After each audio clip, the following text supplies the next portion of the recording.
Bonjour à tous et bienvenue dans ce tutoriel où on va découvrir l'interface d'iPhoto. Donc on va tout de suite ouvrir le logiciel. Voilà, donc il nous demande si on souhaite utiliser iPhoto quand on connecte un appareil photo. Donc là on va dire décider plus tard puisqu'on n'a pas pris encore notre décision. Voilà, donc c'est simplissime comme interface. Euh, Tous les logiciels Apple de toute façon, comme vous avez pu les remarquer dans les autres tutos, c'est le minimum essentiel en fait. Donc c'est ça qui est vraiment génial et qui plaît aux utilisateurs. Donc la photothèque, donc on n'a rien, donc on va importer quelques photos. Donc là j'ai un dossier avec des photos, je vais les sélectionner et les faire glisser directement dans le logiciel. Voilà, donc il les importe. Donc on va agrandir un peu la taille. Voilà. Donc vous voyez, vous avez toujours Photothèque, ça vous rappelle peut-être la bibliothèque d'iTunes. Donc on a dans cette photothèque les anciennes, alors on va agrandir ça, les anciennes photos. Donc on a un classement par année, donc on peut décocher ou ne pas décocher, ça c'est suivant l'utilisation que vous voulez. Le dernier rouleau, donc si donc les dernières photos que vous avez importées, et donc ou alors les 12 derniers mois, donc la dernière année, et la corbeille. Donc voilà, vous avez toujours ce petit bouton plus qui vous permet d'ajouter. Alors là, vous avez plusieurs choix qui s'offrent à vous. Donc un nouvel album, un album intelligent, un nouveau livre, un nouveau calendrier, puisque pour les livres, vous savez les envoyer par, par le net en fait pour commander des livres avec vos photos.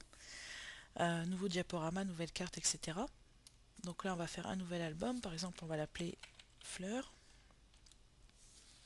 Voilà, donc il se trouve ici. Et si on veut copier, on va dire ranger plutôt, les photos qu'on vient d'importer, on va simplement les faire glisser dans l'album de photos.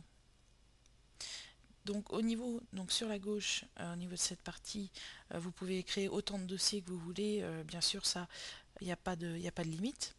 Vous pouvez avoir les informations, donc par exemple le nom du dossier, quand est-ce qu'il a été créé et les photos en fait datent de telle date à telle date, le nombre d'objets et sa taille. Vous avez également les mois en fait, puisque vous pouvez là on sait qu'il y a ces photos là ont été prises en avril, puisque vous savez qu'une photo numérique inclut donc des données temporelles. Donc là on a celles qui ont été faites en mars, en juillet.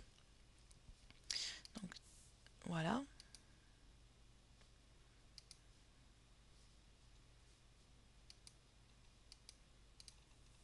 Et donc on a également des mots-clés si on veut inclure des mots-clés dans les photos. On a l'option grand écran, donc ici qui permet de naviguer entre les photos. Donc ça c'est vraiment l'idéal pour visualiser vos photos. Donc on fait échappe pour sortir du plein écran. Donc là bah, c'est pareil, vous avez ici dans la barre en bas des options, des boutons. Donc par exemple faire pivoter une photo. Éditer une photo, donc si vous voulez, en fait ça équivaut à un double clic. Vous double-cliquez sur la photo, vous redouble-cliquez pour retourner à l'affichage des miniatures. Vous avez donc le diaporama également. Donc vous pouvez choisir une musique avec certaines photos, etc.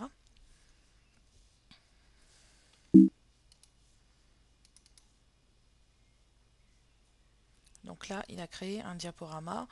Vous pouvez, moi je trouve ça assez sympa pour égayer un peu le Mac. Donc, on a également, vous pouvez créer des cartes, des calendriers, donc des livres comme je vous disais tout à l'heure. Vous pouvez également décider vous sélectionnez une photo et vous pouvez également décider de l'envoyer par mail directement. Vous pouvez commander des tirages de photos. Bon, bien sûr, il y a les photocast également et donc lire ça vous fera un diaporama également avec, mais bon, par contre là de tout le dossier avec un fondu en boucle et tout ça.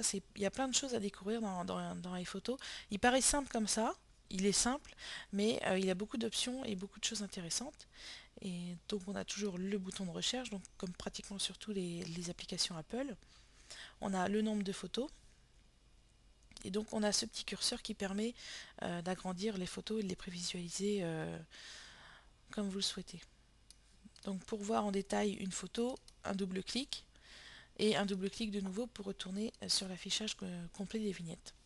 Voilà, donc vous avez également toujours la barre de menu.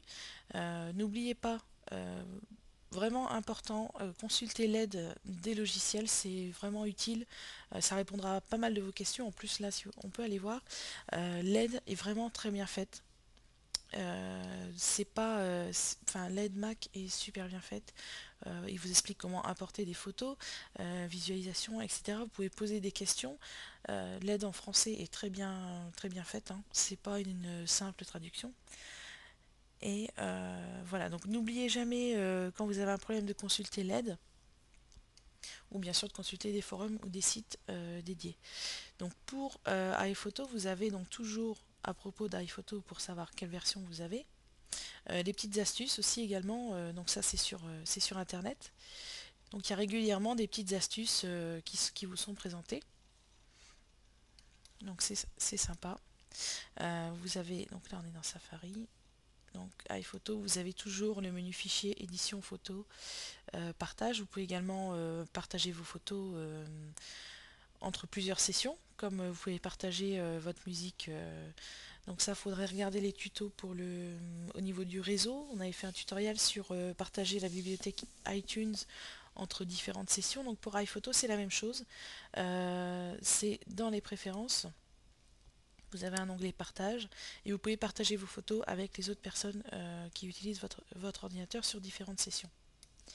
Voilà, donc vous avez toujours la présentation et bien sûr fenêtre et LED, donc je vais vous parler tout à l'heure.